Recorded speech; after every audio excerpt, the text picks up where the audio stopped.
Juízes capítulo 6, verso 11. Depois de lermos, mantenha a sua Bíblia aberta para conferirmos e acompanharmos. Nos diz assim o texto: Então o anjo do Senhor veio e assentou-se debaixo do carvalho que está em Ofra, que pertencia a Joás, a Birezita. E Gideão, seu filho, estava malhando o trigo no lagar para o salvar dos midianitas. Então o anjo do Senhor lhe apareceu e lhe disse: O Senhor é contigo, varão valoroso. Mas Gideão lhe respondeu: Ai, meu Senhor, se o Senhor é conosco, por que nos sobreveio tudo isso? Que é feito de todas as suas maravilhas que nossos pais nos contaram, dizendo: Não nos fez o Senhor subir do Egito?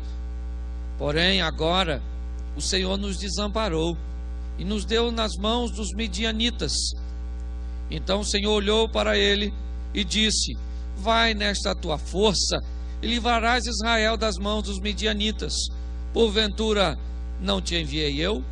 E ele disse: Ai, meu Senhor, com que livrarei a Israel? Eis que a minha família é a mais pobre em Manassés, e eu, o menor da casa de meu pai. Feche seus olhos agora. Senhor nosso Deus e Pai, em nome de Jesus, eis aqui a tua palavra e queremos continuar ouvindo a tua voz. Por isso, Senhor, fala conosco, não simplesmente o que queremos ouvir, mas fala conosco o que precisamos ouvir. Tira-nos do conforto da mesmice e nos coloque no confronto das mudanças, que possamos ser desafiados pelo poder da tua palavra e mudarmos o nosso posicionamento. Fortalece-nos, ó Deus, e usa-me como um canal de bênção. É o que te pedimos em nome de Jesus. Amém, glória a Deus. Amém? Irmãos, vamos acompanhar esse texto e vamos ver algumas coisas extremamente expressivas para a realidade do que nós vivemos. O texto nos fala de um momento difícil que Israel está vivendo. No início do capítulo 6, o texto começa dizendo que o povo do Senhor se afastou do Senhor. E por isso Deus os entregou nas mãos dos midianitas durante 7 anos. A história que se passa com Gideão é uma história de sofrimento, é uma história de adversidade, é uma história de batalha, de luta. E é isso que nós vamos acompanhar, porque a história de Gideão é a nossa história. Cada um de nós, de certa maneira, temos a representatividade de um Gideão. Pessoas que muitas vezes têm que lidar com uma realidade dura, com uma realidade difícil, que já dura muito tempo. Para você entender um pouco essa situação, os midianitas invadiam Israel e saqueavam tudo que Israel produzia, tudo que ele tentava criar. Tudo aquilo era saqueado, era roubado. Ou seja, economicamente Israel estava falido, psicologicamente Israel estava falido, espiritualmente Israel estava falido. Numa falência total Israel estava vivendo. E durante 7 anos, gente, não são 7 dias, é muito tempo, gente.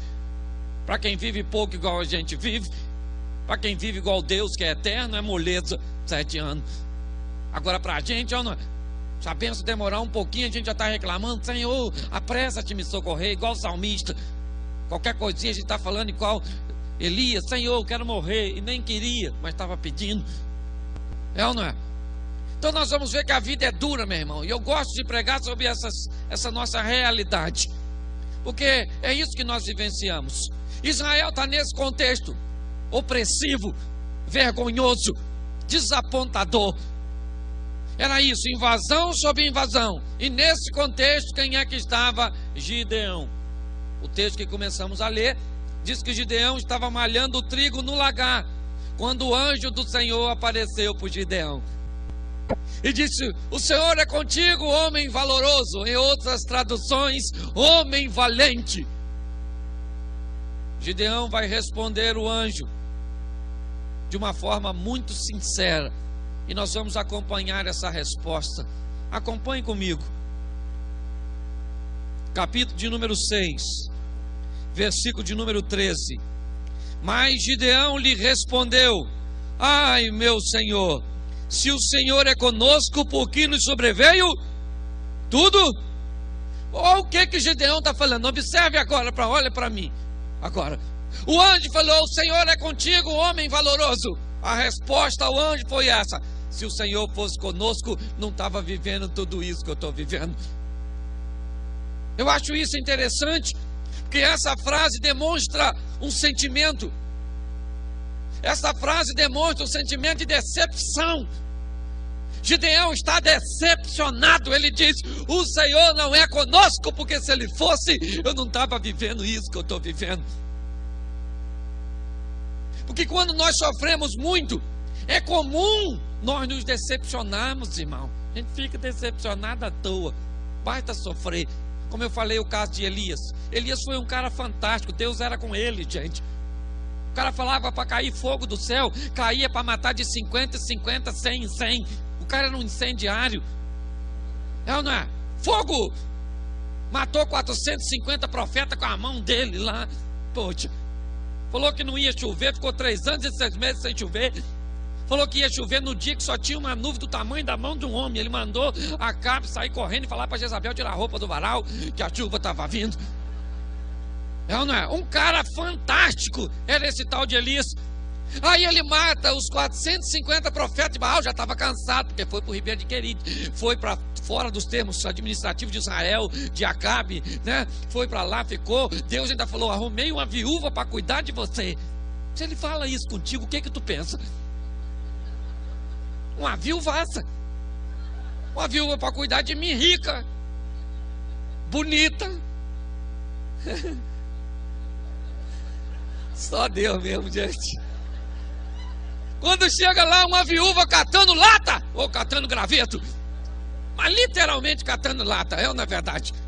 Na rabeira da cadeia alimentar, o cara já estava estressado, cansado, acaba buscando ele para matá-lo. Deus arruma uma viúva daquela classe para cuidar dele. Ele não sabia se a viúva ia cuidar dele ou ele ia cuidar da viúva. Olha que dificuldade. E agora ele está, ele está desapontado, está decepcionado. Jezabel mandou matar ele, falou que ia matar ele. Ele foge da Jezabel. Vê se isso é coisa, gente. O cara matou 450 homens, foge por causa de uma mulher. É ou não é? Ele pensou: Jezabel é perigosíssima, quer me matar.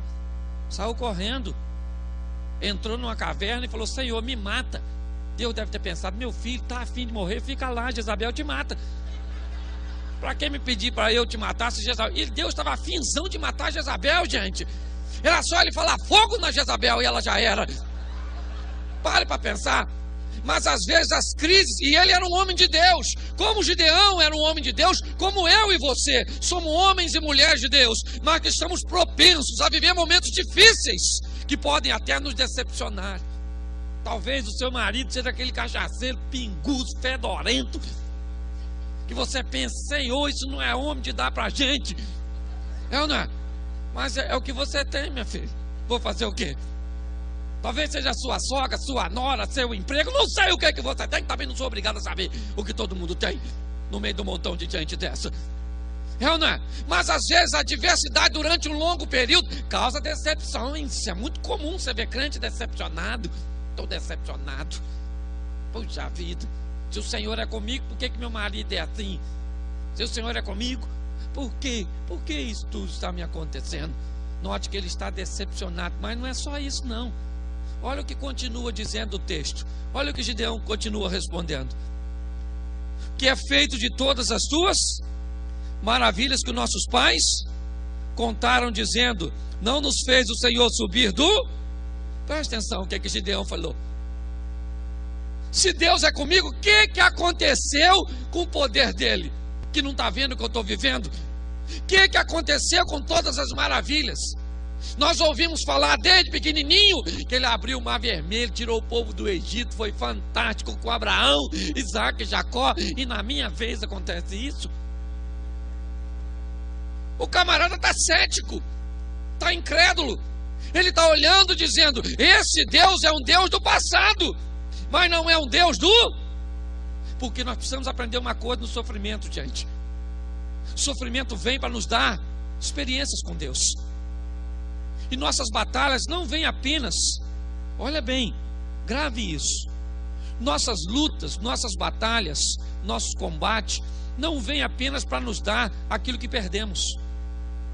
Não, para recuperemos aquilo que perdemos. Não. O combate muitas vezes vem para nos dar aquilo que nós nunca tivemos, para nos tornar pessoas que nós nunca fomos. É por isso que muitas vezes os combates vêm. E ele está cético, ele está incrédulo, lógico que está incrédulo, ouvindo o que Deus fez na vida dos outros. Você precisa aprender, é isso que Gideão está falando. Senhor, eu estou precisando de viver os meus milagres, gente. Porque contar a história dos outros é legal, mas é dos outros. Ah, fulano, minha vizinha bem ficou curada. Tá bom, glória a Deus pela vizinha. Mas e eu? A porta se abriu, nossa, sabe aquela? Casou, e você? Tá no amém. Associação das moças encalhadas mesmo, é ou não é verdade? E aí? Hoje, preste atenção, nós precisamos viver o hoje com Deus, os nossos momentos com Deus. É isso que Gideão está falando. O Senhor fez para Abraão,